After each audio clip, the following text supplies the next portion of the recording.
Dari beberapa pendemo, para pendemo sebanyak itu, mungkin niatnya tidak sama. Ada yang memang betul-betul membela rakyat dan menyampaikan aspirasi.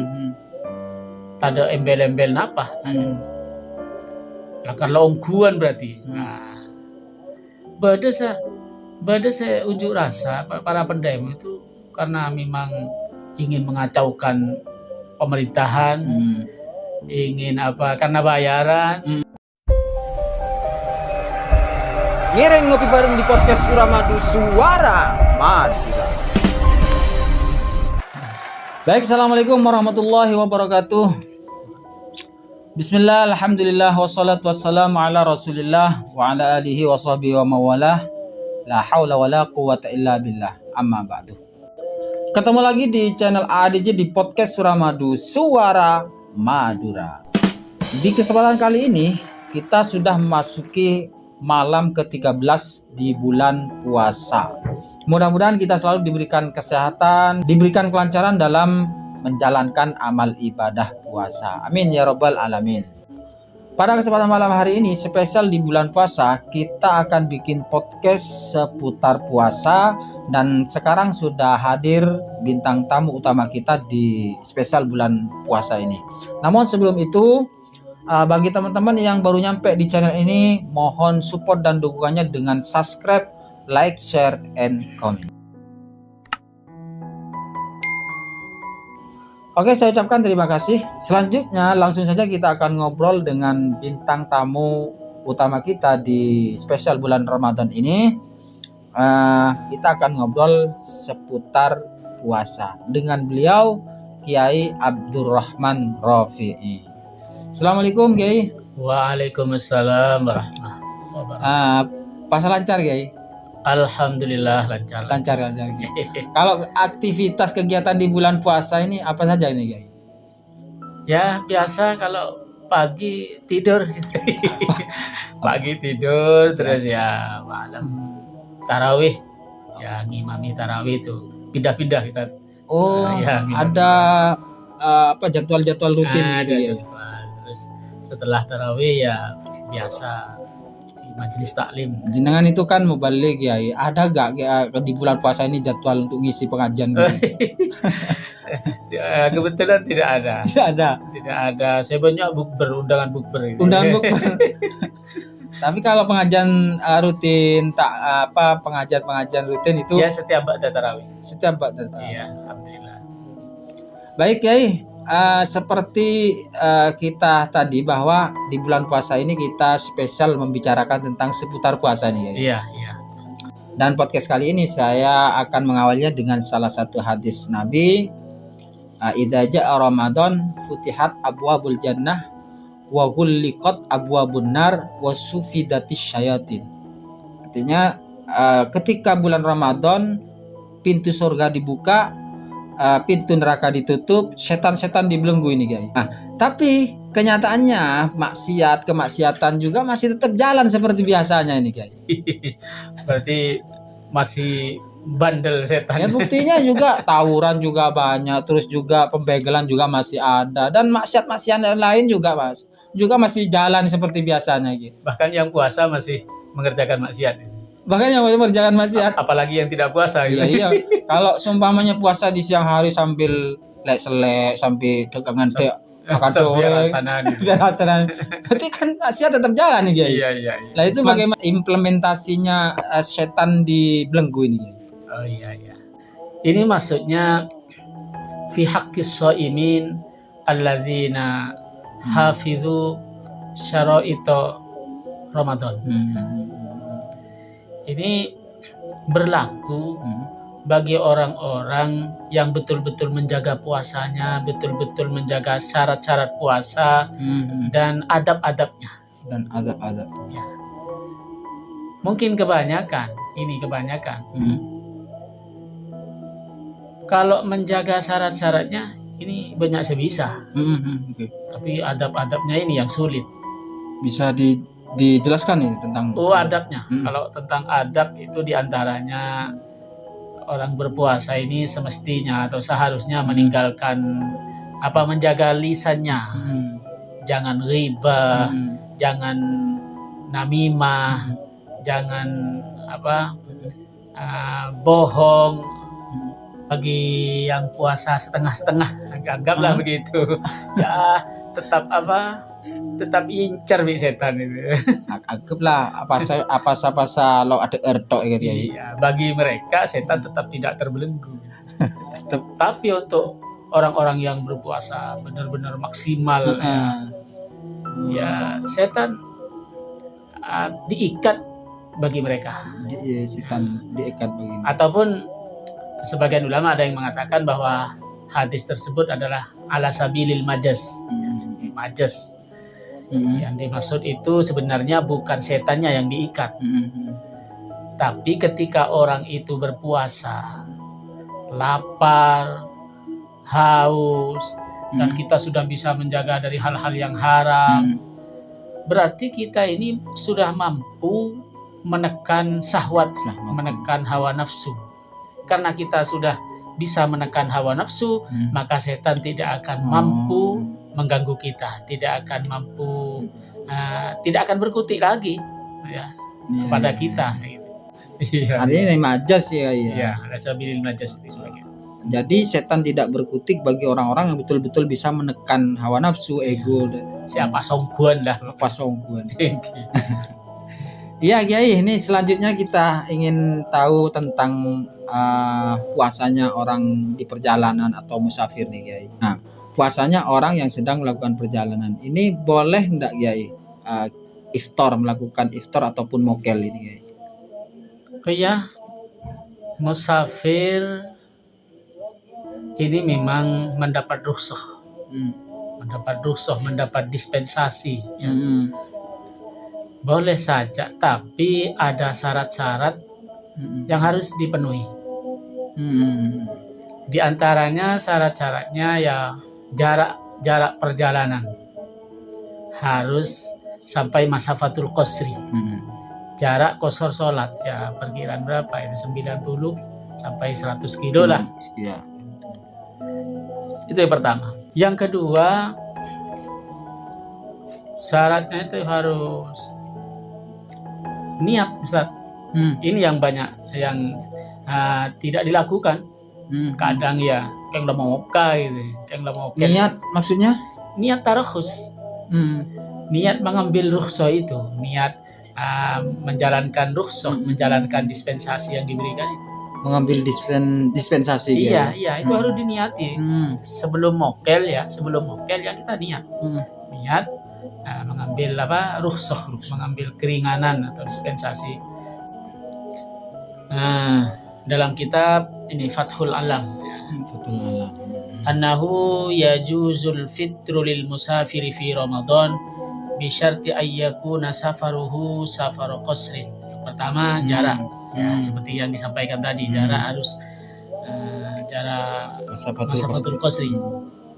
Yang kedua wa ayyan wiyat tarkhis. Niat rukhsah tadi, niat menjalankan rukhsah. Iya. Terus yang ketiga wa ayyakuna safaru sabiqan ala shaumi bi an safara qabla al-fajr.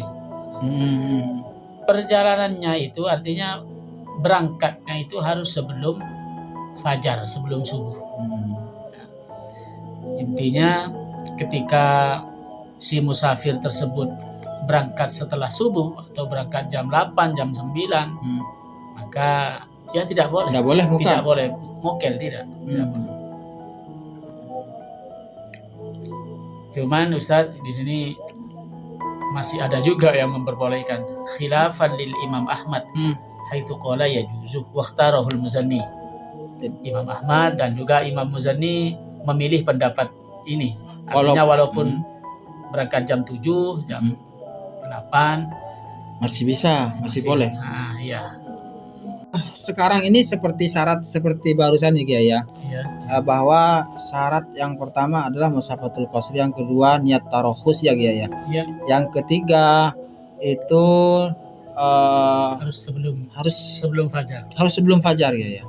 Nah, kalau di perjalanan masafatul qasri sekarang ini kan ditempuh terkadang perjalanan kan pakai mobil ya. Jadi kan istilahnya tidak payah, tidak bikin payah ke orang yang di perjalanan itu. Bahkan ya kalau mobilnya ada AC-nya ya nyaman juga ya. Nyetet itu. Nyetet itu. Artinya apakah tarohus ini masih tetap berlaku bagi orang ini? Masih tetap berlaku, tapi yang afdol memang tidak mokel. Ya, sekiranya kita masih mampu berpuasa, sebaiknya jangan mokel, eman-eman gitu. Ya. Ya Cuman boleh. nyaman dia oleh, tetap oleh dia. Tetap boleh, walaupun naik mobil tetap boleh mokel. Iya. Terus kalau ini bagi orang yang di perjalanannya setiap hari, guys. Contoh seperti kayak orang-orang pekerja, seperti bapak supir. Oh iya. Itu kan tiap hari melakukan perjalanan. Musafir tiap hari. Musafir tiap hari. Iya. Lakon beri jalan lah guys. Oh iya. Ini ada kelanjutannya. Kalau mudi musafar ini fala yajuzu lahul fitru. Tidak boleh. Kenapa? Nah, alasannya di sini li'annahu yu'addi ila isqatil wujub bil kulliyah. Karena kalau memang setiap hari musafir ini bisa menggugurkan kewajiban tiap hari. Berarti bisa lo apa setelah sebulan. Sebulan lo apa ya? Memang nyopir terus. Makanya bagi mudi musafar, orang yang selalu musafir, yang setiap hari musafir tidak mendapat rukhsah untuk walaupun masih ada juga Ustaz, masih ada juga ya kayak siapa ini Imam Syarqawi dan Sayyid Abu Bakar dan juga Syekh Abdul Karim ini punya pendapat beda Ustaz.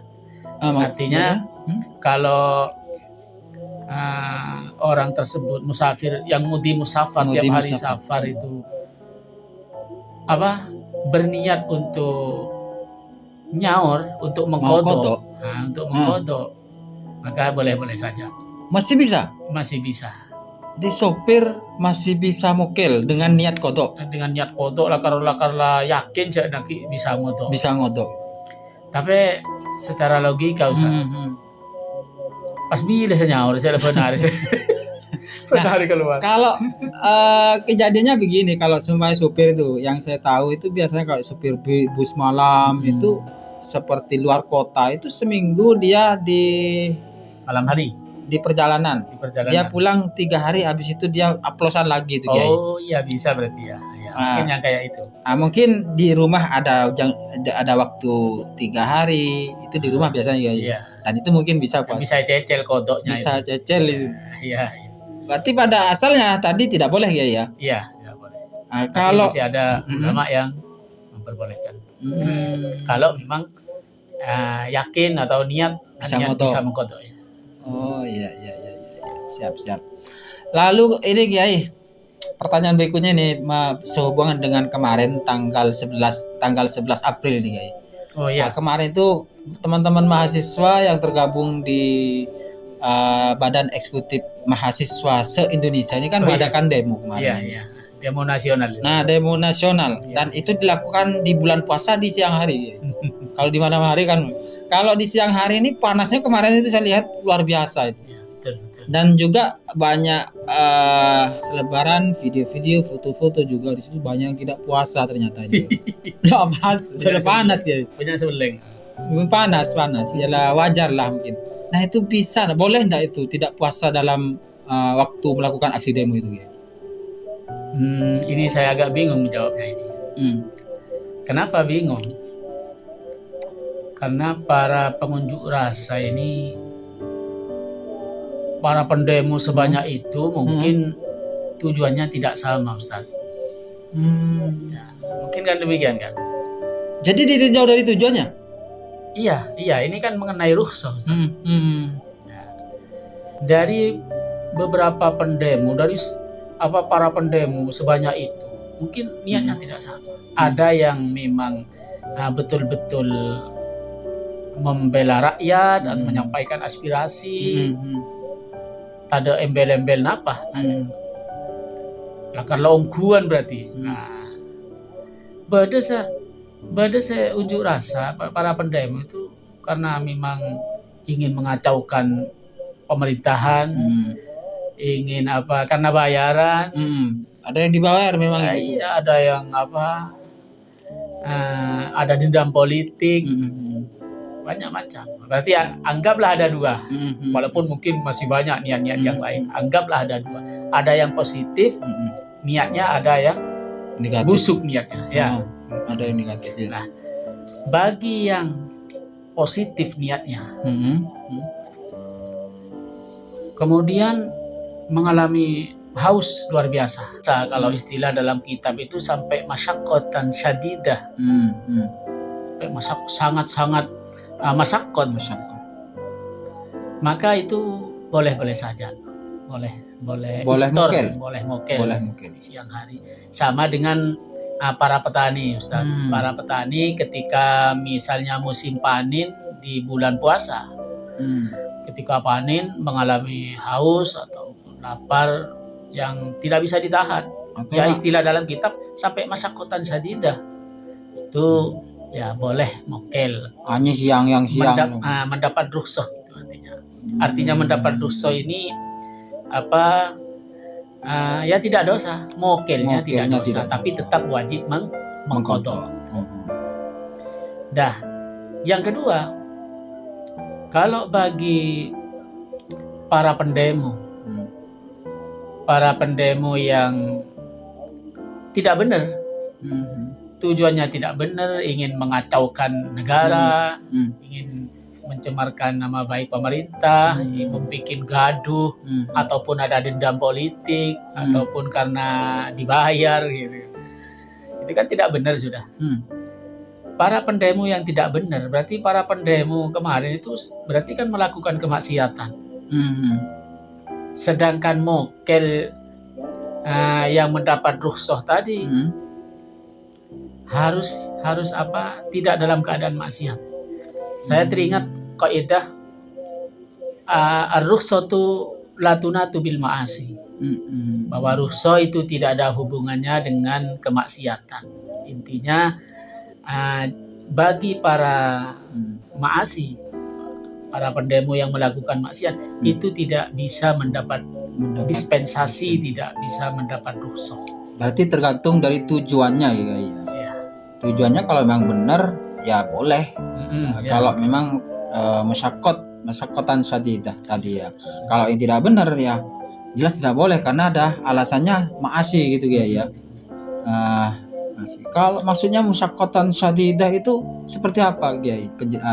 Jelasnya Kiai. Masyaqqatan syadidah itu ada dua ya ulama.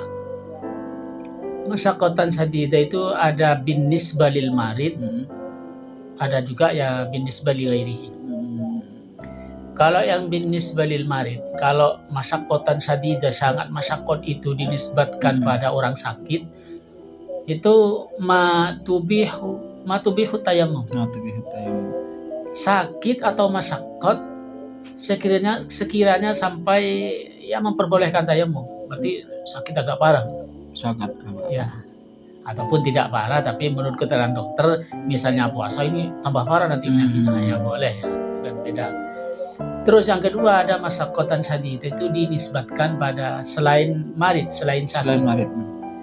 Kalau yang selain sakit ini la tuhtamalu adatan, itu bahasa kitabnya. Artinya masyaqqat yang secara adat, secara kebiasaan memang tidak bisa ditahan. Bisa aja kajongku. Bisa aja aja. Lah betul-betul apa ya, semacam katakan arjong. Tapi arjong luar biasa. Sekiranya apa, kalau misalnya ditahan bisa sakit, bisa pingsan atau bisa bagaimana, pokoknya lo bisa jaga aja. Bukan berarti lo ndek jeng aja, tapi lah kan lo bisa aja. Itu beda. Masuk masyaqqatan syadidah itu penjelasannya ya. Iya. Kalau melihat tujuan kemarin itu, kalau melihat dari adanya aksi demo kemarin itu, kita lihat itu memang karena memang di situ banyak kejadian-kejadian kayak. Jadi di luar konteks mahasiswa menyampaikan aspirasi itu, memang di situ ada banyak indikasi semacam penyusup ataupun juga yang menunggangi, karena ada banyak kejadian setelahnya kayak. Berarti ini sudah ma'asi kayak. sudah ma'asi dan Ma'asi. itu tidak bisa mendapat rukhsah. Tidak mendapat rukhsah. Nah, seperti panjenengan tadi, ar-rukhsah itu latunatu bil ma'asi. Nah, kita tahu bahwa sering saya dengar bahwa rukhsah ini tidak bisa didapat kalau dalam konteks maksiat ya. Tapi biasanya itu ke musafir, fi safar biasanya yang saya jelaskan, yang sering kita dengar. Ya, memang banyak di dalam kitab-kitab itu contoh dari kaidah tersebut adalah musafir, safar. Padahal rukhsah itu bukan hanya safar. Bukan hanya safar. Jadi niat rukhsah, niat tarokhus itu bukan hanya musafir saja. Ini saya ada ini. Ini dalam kitab Fathul Alam, nukil dari kitab Busrul Karim. Ya. Annahu tajibu niyatut tarokhus indal fitri. Ya. Wajib niat rukhsah tadi ya. Wajib niat tarokhus ketika mokel. Siapa itu? Pertama, ala musafirin. Orang musafir. Itu berarti rukhsah kan? Musafir. Dapat rukhsah. Ya. Yang kedua, wa maridin yurjaburuhu. Orang sakit yang ada harapan sembuh. Itu mokelnya juga rukhsah. Ya. Makanya harus niat tarokhus. Wa man ghalabahu nahwujuin. Ya, wajib juga. Orang yang mengalami lapar atau mengalami haus yang luar biasa, itu juga mendapat rukhsah mokel ini. Berarti tidak hanya di ma'asi bil Safar tidak saja. safar saja Iya, semua itu kan harus tadi itu sudah dijelaskan harus niat tarokhus. Itu tadi sudah dirinci. Termasuk orang yang mengalami mengalami lapar dan haus yang sampai masyaqqatan syadidah. Itu ngalak gempang dengan dongkor arjong pahala nginum. Jangan. Kalau tidak sampai pada ada batas-batasnya, langsung nerobos. Arjong kok, piring apa asar. Memang terkadang pengambilan rukhsah ini yang kempang-kempangan itu sudah dapat rukhsah itu. Ternyata tidak sederhana itu ya. Jadi ada batasan-batasan di mana kita bisa mendapatkan bisa mengamalkan rukhsah ini secara syariat. Baik Kiai, pertanyaan-pertanyaan ini mungkin sudah cukup nih, dari tadi sudah jelas semua Kiai. Barangkali ada yang bisa disampaikan di sesi terakhir ini Kiai, sebelum kita tutup ini Kiai. Oh ya. Kalau bisa ini saya sarankan kepada teman-teman, kalau bisa ini jangan mudah mokel ya, jangan mudah mokel karena haus atau karena ilat-ilat yang lain, karena alasan-alasan yang lain. Kenapa? Eman-eman ya, maleluan di otang. Terus selain itu memang pahalanya beda Ustaz. Pahalanya beda. Artinya puasa di bulan Ramadan dengan pahala puasa di bulan Ramadan dengan pahala puasa kodok itu beda pahalanya. Jauh masih lebih besar pahalanya puasa.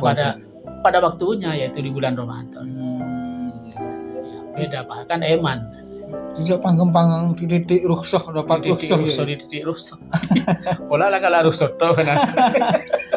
Apalagi orang perjalanan sekarang itu, aduh. Bahkan ke Jakarta itu sekarang kalau pakai pesawat Kiai, nyaman itu Kiai. Kadang orang seger sehat, kuat. Oke Kiai, terima kasih sudah mau berbagi di podcast Suramadu. Mudah-mudahan ini teman-teman podcast Suramadu ini bisa mengambil manfaat pada pertemuan pada malam hari ini. Dan sekali lagi saya ucapkan kepada beliau Kiai Abdurrahman Rofi.